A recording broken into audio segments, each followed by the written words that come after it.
Good afternoon all. మనం previous class లో thermodynamic potentials unit ని కంప్లీట్ చేసుకున్నాం. ఈ రోజు మనం కొత్త యూనిట్ ని స్టార్ట్ చేయబోతున్నాం. ఆ యూనిట్ నెంబర్ 4 లో టెంపరేచర్ ఫిజిక్స్.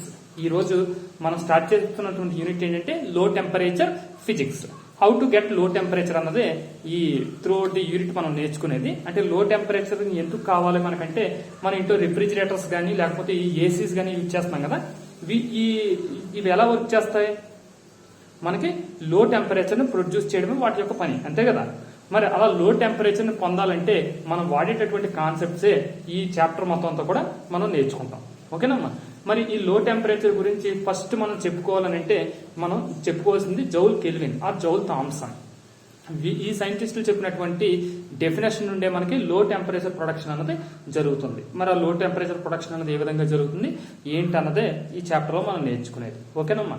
మరి ఈ రోజు మనకు ఉన్నటువంటి ఒక ఇంపార్టెంట్ క్వశ్చన్, అంటే ఈ లో టెంపరేచర్ ఫిజిక్స్ లో చాలా ఇంపార్టెంట్ క్వశ్చన్ ఏంటంటే joule kelvin effect. Previous unit లో కూడా మనం జౌల్ కెల్విన్ ఎఫెక్ట్ గురించి డిస్కస్ చేసాం. అక్కడ జస్ట్ ఒక రిలేషన్ ని మనం ఐడియల్ గ్యాస్ కి రియల్ గ్యాస్ కి ఉన్నటువంటి రిలేషన్స్ ని అక్కడ మనం డెవలప్ చేసాం. ఇక్కడ ఏంటంటే జౌల్ కెల్విన్ ఎఫెక్ట్ ని ఉపయోగించి లో టెంపరేచర్ కి ఈక్వేషన్ ని డెరైవ్ చేయాలి. జౌల్ కెల్విన్ ఎఫెక్ట్ ద్వారా లో టెంపరేచర్ కి ఈక్వేషన్ డెరైవ్ చేయాలి. అది మన టార్గెట్. డెఫినేషన్ అయితే సేమ్ అమ్మా, అక్కడ మనం ఏదైతే నేర్చుకున్నాం అదే డెఫినేషన్. ఏంటో డెఫినేషన్? జౌల్ కెల్విన్ ఎఫెక్ట్ ఏం చెప్తుంది మనకి? When a gas under constant high pressure, gas ఎక్కడ ఉండాలి? కాన్స్టెంట్ హై ప్రెజర్ లో ఉండాలి. Is passed through a porous plug. ఆ గ్యాస్ దేని ద్వారా పోవాలమ్మా? ఒక పోరస్ ప్లగ్ ద్వారా పోవాలి. వెళ్ళినప్పుడు to A region of lower constant pressure, అంటే ఎక్కడికి వెళ్ళాలి? అది ప్రెజర్ తక్కువగా ఉన్నటువంటి రీజియన్ కి అది వెళ్ళాలి. వెళ్ళినప్పుడు ఏమవుతుంది? The gas suppose change in temperature. Gas ఏమవుతుందమ్మా? దాని టెంపరేచర్ ని చేంజ్ చేసుకుంటుంది. మరి టెంపరేచర్ ఎలా చేంజ్ అవుతుంది ఏంటన్నది చూసి దాని నుండి మనం లో టెంపరేచర్ కి ఈక్వేషన్ ని డెరైవ్ చేయాలి. ఓకే, దాన్ని డెరైవ్ చేద్దాం. మీకు డెఫినేషన్ అర్థమైంది కదా. కాకపోతే ఈ డెఫినేషన్ ఎలా చూసే కంటే కూడా మనం ఒక డయాగ్రమాటిక్ గా మనం ఎక్స్ప్లెయిన్ చేసినప్పుడు చాలా ఈజీగా ఉంటుంది. అందువల్ల నేను ఒక డయాగ్రామ్ ని డ్రా చేస్తాను. చూడండి, చాలా చాలా ఇంపార్టెంట్ క్వశ్చన్ ఉంది మనకు పబ్లిక్ ఎగ్జామ్ లో. ఎస్ఐకి వచ్చింది 10 మార్క్స్. ఓకే,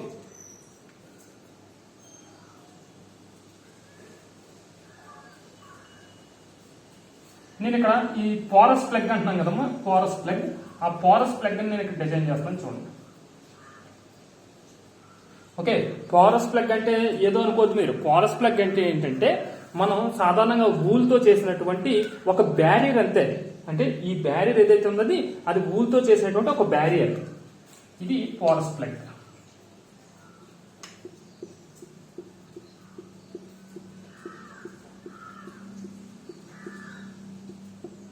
ఓకే, ఇక్కడ నీకు రెండు రీజియన్స్ కనిపిస్తున్నాయి కదా, ఇదొక రీజియన్, ఇదొక రీజియన్. ఇప్పుడు నేను ఏం చేస్తానంటే ఈ రీజియన్ లో ఒక పిస్టన్ ని నేను అరేంజ్ చేస్తున్నాను. అలా ఇదొక పిస్టన్. పిస్టన్ అంటే ఇక్కడ కంప్రెసర్. సింపుల్ గా చెప్పాలంటే ఇది కొత్తగా ఏం కాదు, ఇది కంప్రెసర్ అంటే.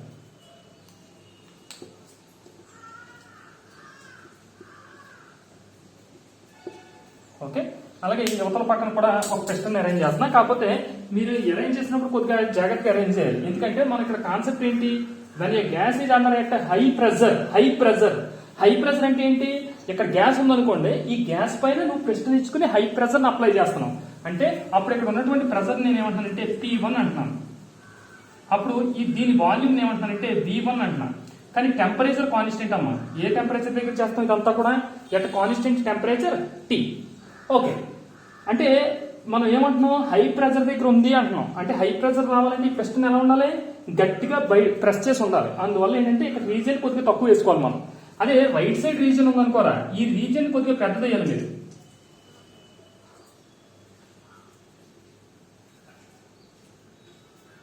ఈ రైట్ సైడ్ రీజియన్ మీరు కొద్దిగా పెద్ద వేయాలి. ఎందుకు వేయాలంటే మనకి హై ప్రెజర్ నుంచి ఎక్కడ పాస్ అవుతుంది అంటున్నారు?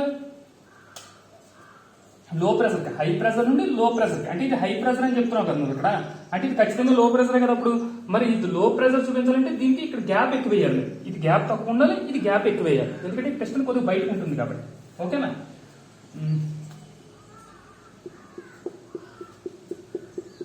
ఓకే ఓకే ఇక్కడ ఉన్నటువంటి ప్రెజర్ నేను ఏమనుకుంటున్నానంటే P2 అనుకుంటున్నా. ఇక్కడ ఉన్నటువంటి వాల్యూమ్ ని V2 అనుకుంటున్నా. మీరు ఇక్కడ ఒక విషయం గమనించండి. ఇక్కడ రెండు రీజియన్లు కనిపిస్తున్నాయి మీకు. ఇది ఏ రీజియన్ అనుకోండి, ఇది బి రీజియన్ అనుకోండి. ఏ రీజియన్ లో ప్రెజర్ ఎక్కువ, ఎందుకంటే ఇక కాన్స్టెంట్ హై ప్రెజర్ అంటున్నాం కాబట్టి బి రీజియన్ లో ప్రెజర్ తక్కువ ఉంది. ఇప్పుడు మన కాన్సెప్ట్ ని చూద్దాం. When gas under a constant high pressure is passed through a porous plug.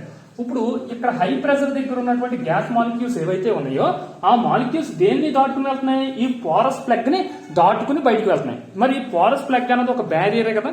ఇదేమో ఎక్కడ ఉంది అంటున్నావు నువ్వు? హై ప్రెజర్ లో ఉంది అంటున్నావు. మరి ఎక్కడికి పోతుంది అంటున్నావు? దీన్ని లో ప్రెజర్ కి వెళ్తుంది అంటున్నావు. ఇది లో ప్రెజర్ లో ఉంది కాబట్టి ఓకే. మరి హై ప్రెజర్ నుండి లో ప్రెజర్ కి వెళ్ళినప్పుడు మీరు ఏం గమనిస్తారు అంటే, మీరు ఎప్పుడైనా గమనించండి, మనం ఒక ఈ పిస్టన్స్ గురించి చూడాలంటే మీరు రియల్ లైఫ్ లో ఎక్కడ చూస్తాం? మనం ఒక గాలి కొట్టే పంపు ఉందనుకో, సైకిల్ వీల్కి కానీ మీరు గాలి కొట్టే పంపుని కనుక చూసారనుకోరా, ఆ పంపుని కనుక నువ్వు కనుక ప్రెజర్ ఎక్కువగా కనుక ఇచ్చావనుకో అమ్మా, ఏమిస్తామన్నా? ప్రెజర్ ఎక్కువగా ఇస్తాం. మనం ఇచ్చినప్పుడు ఏమవుతుంది? మనకి బయటికి ఎయిర్ అన్నది మంచి ఫోర్స్ లో బయటకు వచ్చేస్తుంది. ఓకే, అప్పుడు నువ్వు గమనిస్తే ఆ నాజిల్ దగ్గర హీట్ ఎక్కడాన్ని మీరు అబ్జర్వ్ చేస్తారు. అలాగే మీరు ఎప్పుడైనా సరే సైకిల్ కి సంబంధించినటువంటి గాలిని కనుక తీసేశారనుకో, ట్యూబ్ నుండి గాలిని తీసేశారనుకోరా, మీరు అక్కడ అబ్జర్వ్ చేయండి. అంటే ట్యూబ్ ఎక్కడ ఉంది? హై ప్రెజర్ లో ఉంది సైకిల్ ట్యూబ్ అన్నది. నువ్వు ఎప్పుడైతే ఆ నాజిల్ ఓపెన్ చేసావో అందులో నుంచి వచ్చేటటువంటి గాలి చల్లగా రావడాన్ని మీరు అబ్జర్వ్ చేస్తారు.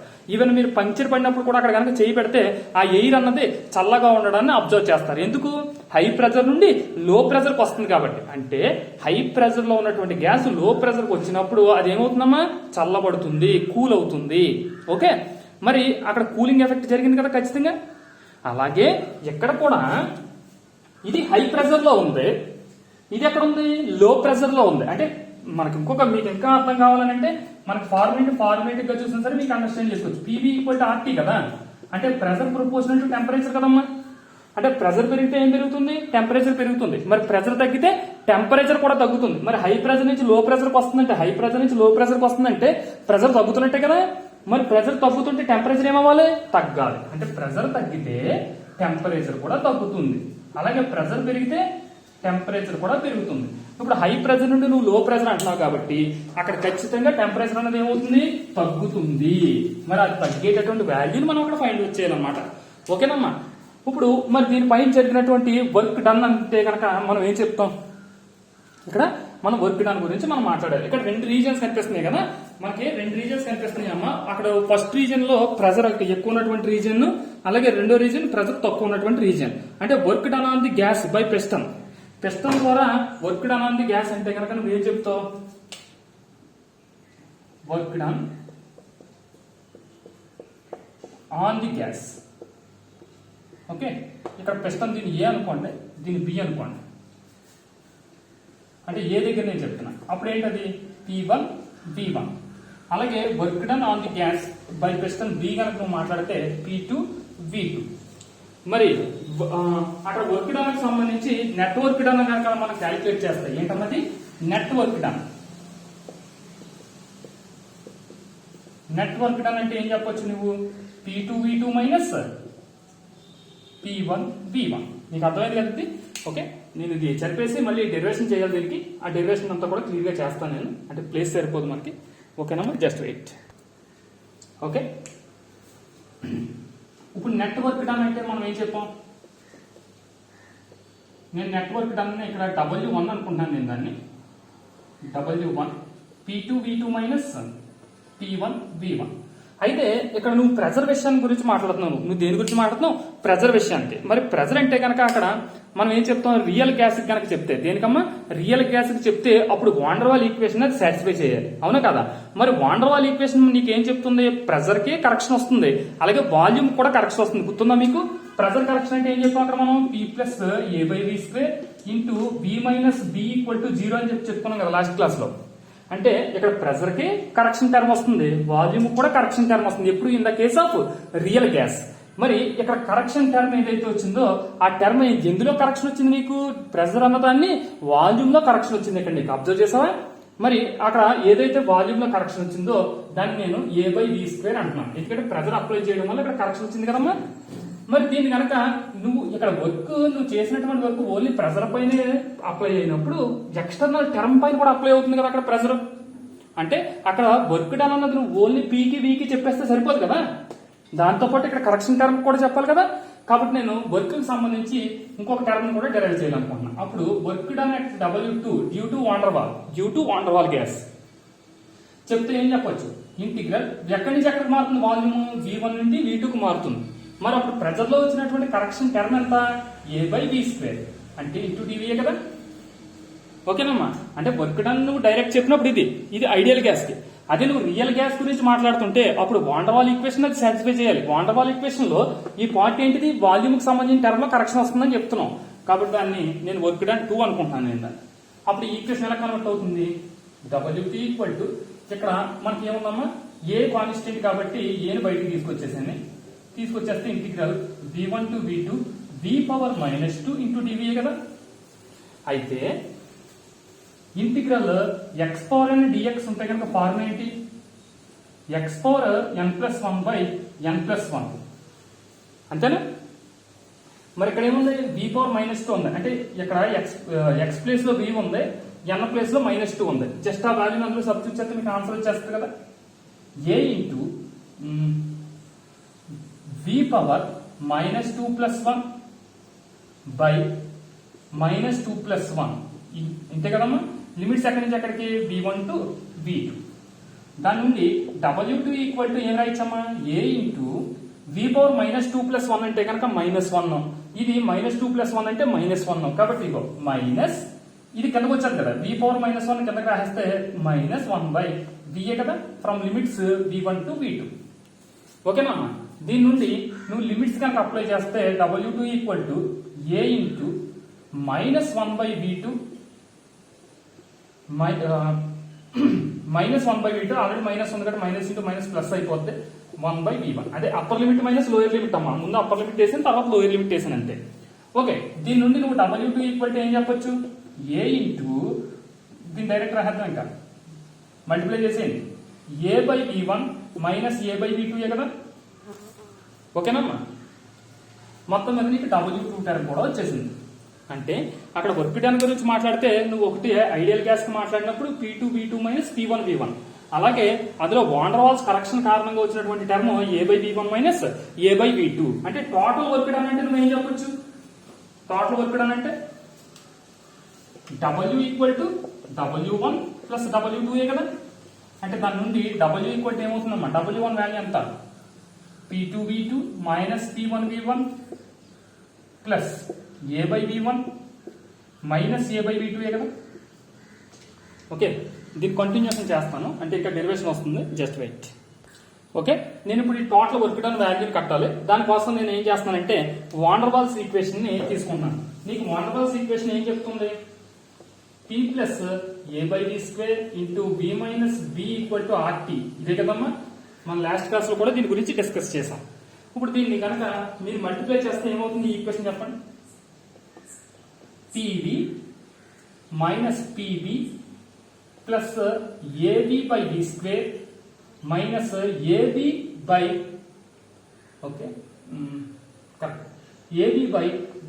ఈక్వల్ టు RT కదా. అయితే ఈ టర్మ్ అన్నది ఏబి వాల్యూస్ అనేవి చాలా చాలా చిన్న వాల్యూస్ అయ్యి ఏబి వాల్యూస్ ఏంటమ్మా చాలా చిన్న వాల్యూస్ కాబట్టి టోటల్ వాల్యూ కనుక నువ్వు గమనించినట్లయితే ఈ వాల్యూ అన్నది మినిమం చాలా చిన్నది. అందువల్ల చాలా చిన్న వాల్యూ అవడం వల్ల ఎందుకంటే వాల్యూమ్ ఏమో ఎక్కడ ఉంది మనకి డినామినేటర్ లో ఉంది వాల్యూ. దట్స్ వై నేను ఏం చేస్తానంటే ఈ వాల్యూమ్ డినామినేటర్ లో ఉండడం వల్ల ఈ టోటల్ వాల్యూ ఏమవుతుందంటే చాలా చిన్నది అయిపోతుంది. కాబట్టి నేను ఈ టర్మ్ ని నెగ్లెక్ట్ చేస్తున్నాను. నేను నెగ్లెక్ట్ చేస్తే ఇంకా మిగిలినటువంటి టర్మ్ ఏంటి PV minus PB plus v² లో ఒకసారి పోతుంది కాబట్టి a/v ఈక్వల్ టు RT. ఓకేనా, దీని నుండి పివి ఈక్వల్ టు ఏమవుతుంది ఇది పక్కకు పోయిందమ్మా, ఈ పక్కకు తీసుకెళ్ళాను. ఈ పక్కనే ఉంది ఇంకా RT, ఇది పక్కకు పోతే ప్లస్ పిబి మైనస్ a/v అంతే కదా. ఓకే, ఇప్పుడు నేను ఏం చేస్తానంటే P1 ఇప్పుడు నాకు PV వాల్యూ వచ్చింది. నా టార్గెట్ ఏంటి PV కట్టడం కాదు, P2V2 కావాలి నాకు, ఇక్కడ P1V1 కావాలి. అంటే ఈ ఈక్వేషన్ లో నాకు ఇప్పుడు P1V1 కావాలనుకున్నాను. అప్పుడు ఏమవుతుంది RT plus P1 into B minus a/v1 కదా. ఓకేనా, అలాగే దాంతో పాటు చూస్తే P2V2 కావలిస్తే RT plus P2 into B minus a/v2. ఇప్పుడు నీకు P2V2 వాల్యూ వచ్చేసింది, P1V1 వాల్యూ కూడా వచ్చేసింది. ఇప్పుడు ఈ వాల్యూస్ ని పట్టుకొచ్చి ఈ ఈక్వేషన్ లో వేయండి, వేస్తే ఏమవుతుంది W equal to P2 V2 value చేస్తున్నాను నేను RT plus P2 into B minus A by V2 minus P1 V1 అమ్మా చూసుకోండి మైనస్ అయితే మల్టిప్లై చేయండి నేను చూడండి minus RT minus P1B plus A by V1 just minus అయితే మల్టిప్లై చేసి ఈక్వేషన్ ఇచ్చేసాను ఇంకేముంది ప్లస్ A బై V1 ఇదమ్మా ఈ టర్మ్ వేస్తాను ఇప్పుడు మైనస్ A బై V2 ఇది ప్లస్ RT ఇది మైనస్ RT రెండు కూడా క్యాన్సిల్ ఇంకా క్యాన్సిల్ అయ్యి ఏమైనా ఉన్నాయా ఓకే ఇంకా క్యాన్సిల్ అయ్యి అయితే నాకేం కనపడట్లేదు అందువల్ల నేను ఏం చేస్తానంటే డైరెక్ట్ ఇంకా ఈక్వేషన్ రాస్తాను చూడండి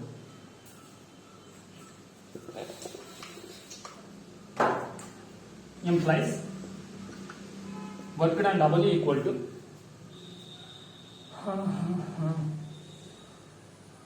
ఇది ఒకటి ఉంది టర్మ్ ఇక్కడ ఇది ఒకటి ఉంది ఈ రెండు టర్మ్స్ లో కనుక మీరు గమనిస్తే అక్కడ ఏముందమ్మా ఈ రెండు టర్మ్స్ ఇది ఇది రెండింటిలోనూ కూడా బి కామన్ చూసారా ఓకే ముందు ఇది రాసేద్దాం ఈ టర్మ్ రాసేద్దాం సులువుగా ఉంటుంది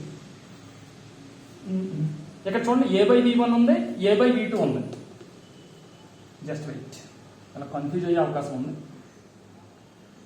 మారుతాం A by V1 A by V1 అంటే ఏమొచ్చింది అక్కడ మీకు 2A బై B1 వచ్చింది అవునా next minus A by V2 minus A by V2 అంటే ఏంటి మైనస్ 2A బై V2 వచ్చింది నెక్స్ట్ ఇప్పుడు ఈ term కరండి okay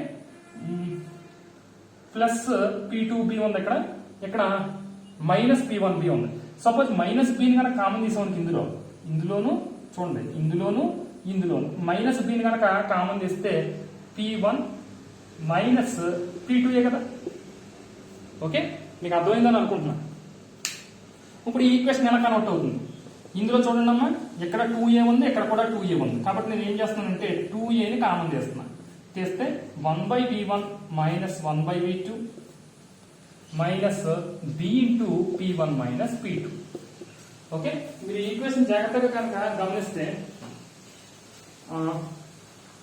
just wait okay ఈ ఏని కూడా లోపల వదిలేయండి అది మనకు ఈజీగా ఉంటుంది ఓకే ఏని కూడా లోపల వచ్చింది ఇప్పుడు A by V1 A by V2 values ని మనం ఫైండ్ అవుట్ చేయాలి వాటిని ఫైండ్ అవుట్ చేయడం కోసం నేను ఏం చేస్తానంటే PV ఈక్వల్ టు RT అని తెలుసు కదా మనకి ideal gas equation PV equal to RT అని తెలుసు దాని నుండి నాకు ఇక్కడ కావాల్సింది 1 బై B కావాలి కదమ్మా that's why B equal to ఏమవుద్ది RT బై P అవుతుంది అంతే కదా దీని నుండి 1 బై B కావాల్స్తే P బై RT కదా ఓకేనా ఇప్పుడు నాకు 1 బై V1 కావాలనుకో 1 by V1 equal to P1 by RT అలాగే 1 by V2 కావాలనుకోమ్మా P2 by RT అంతేనా నేను బోత్ సైడ్స్ ఏతో మల్టిప్లై చేస్తే సరిపోతుంది కదా ఇక్కడ ఏతో మల్టిప్లై చేసిన A by V1 equal to AP1 by RT వస్తుంది అలాగే దీన్ని కూడా ఏతో మల్టిప్లై చేస్తే A by VT equal to AP2 by RT వస్తుంది కాబట్టి ఇక్కడ ఈ వాల్యూని ఇక్కడ వాల్యూని బుక్ చేస్తాం చేయండి W equal to 2 into 1 by V1 value ఎంతమ్మా P1 బై RT కాబట్టి ఏమవుతుంది P1 into A by RT minus P2 into A by RT ఓకేనా minus B into P1 minus P2 okay చెప్పేసి పైకి మళ్ళీ చేస్తాను జస్ట్ వెయిట్ ఓకే ఇప్పుడు ఈ ఈక్వేషన్ నుండి మీరు గమనిస్తే ఇక్కడ ఏముందమ్మా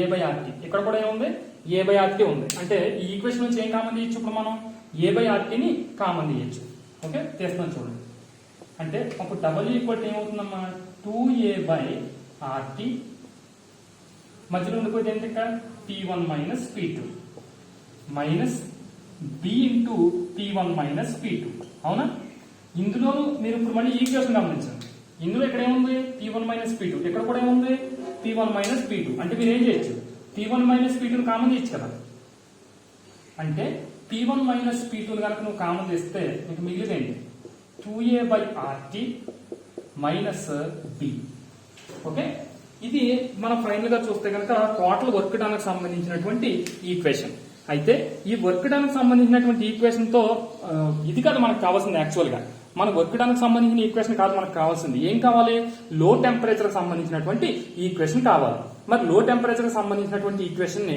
ఏ విధంగా డెరైవ్ చేస్తామో ఇప్పుడు చూద్దాం ఓకే, ఫైనల్ గా మనం డెరైవ్ చేసినటువంటి ఈక్వేషన్ ఉంది కదమ్మా, ఈ ఈక్వేషన్ ఏమంటాం అంటే మనం వర్క్ డన్ అని అంటున్నాం. మరి ఈ వర్క్ డన్ అంతా కూడా ఎక్కడ జరిగింది? ఇన్సైడ్ ది సిస్టమ్ జరిగింది. అంటే అదంతా కూడా టోటల్ ఇన్సులేటెడ్ సిస్టమ్ అది. మరి ఇక్కడ దీని గురించి చూస్తే మనం ఏం చెప్తున్నాం? గ్యాస్ ఇక్కడ హై ప్రెషర్ ఉన్న వాల్యూ నుండి త్రూ పోరస్ ప్లగ్ లో ప్రెషర్ ఉన్న వాల్యూకి వెళ్తుంది. మరి ప్రెషర్ తగ్గుతుందంటే టెంపరేచర్ కూడా ఏమవుతుందని చెప్పాం? తగ్గుతుంది అని అంటున్నాను. అంటే అక్కడ ఈ వర్క్ డన్ ఎంత గురించి మనం మాట్లాడితే ఎంత టెంపరేచర్ ఏమవుతుంది? తగ్గుతుంది. కాబట్టి నేను దాన్ని ఎంత అయితే టెంపరేచర్ తగ్గిందో నేను దాన్ని -dT అనుకుంటున్నాను. అలాగే అక్కడ టెంపరేచర్ లో వచ్చినటువంటి చేంజ్ అట్ కాన్స్టెంట్ ప్రెషర్ దగ్గర వచ్చింది అనుకుంటే సిపి అని తీసుకుంటున్నాను నేను దాన్ని. అంటే ఇక్కడ జరిగేటటువంటి ఈ ప్రాసెస్ కారణంగా దాని టెంపరేచర్ లో చేంజ్ వచ్చింది కదా. కానీ ఇనీషియల్ గా మనం ఏం చేసుకున్నాం? టెంపరేచర్ అనేది కాన్స్టెంట్ అని చెప్పి తీసుకున్నాను. అంటే టీ అని తీసుకున్నాం కదా డయాగ్రామ్ వేసినప్పుడు. అంటే మళ్ళీ సేమ్ టెంపరేచర్ ఉండాలని అంటే దానికి ఆపోజిట్ లో జరగాల్సిన వర్క్ ఉంటుంది కదా, ఆ వర్కే ఇక్కడ వచ్చినటువంటి డబ్ల్యూ అనమాట. ఓకే, అందువల్ల దీన్ని ఏం రాయొచ్చు అంటే నువ్వు సిపి ఇంటూ డిటి గా రాయొచ్చు. బట్ ఇది మైనస్ క్వాంటిటీ అంటే డబుల్ ఈక్వల్ ఏం రాయొచ్చు నువ్వు? -cp ఇంటూ డిటి గా రాయొచ్చు. అంటే ఏదైతే టెంపరేచర్ లో చేంజ్ వస్తుందో ఆ టెంపరేచర్ తగ్గుతుందని అంటున్నాం కదా, దాన్ని రీస్టోర్ చేయడానికి జరిగే వర్కే ఇక్కడ వచ్చినటువంటి డబ్ల్యూ ఫంక్షన్. దాన్ని నువ్వు ఎలా చెప్పొచ్చు?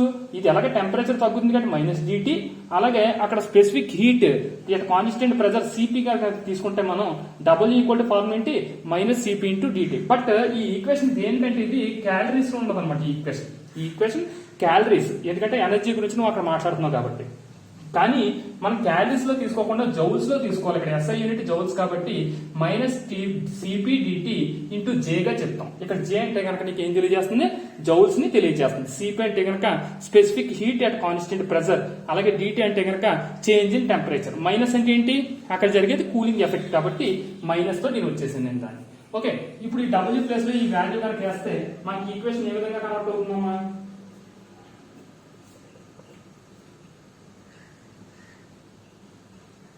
Just right.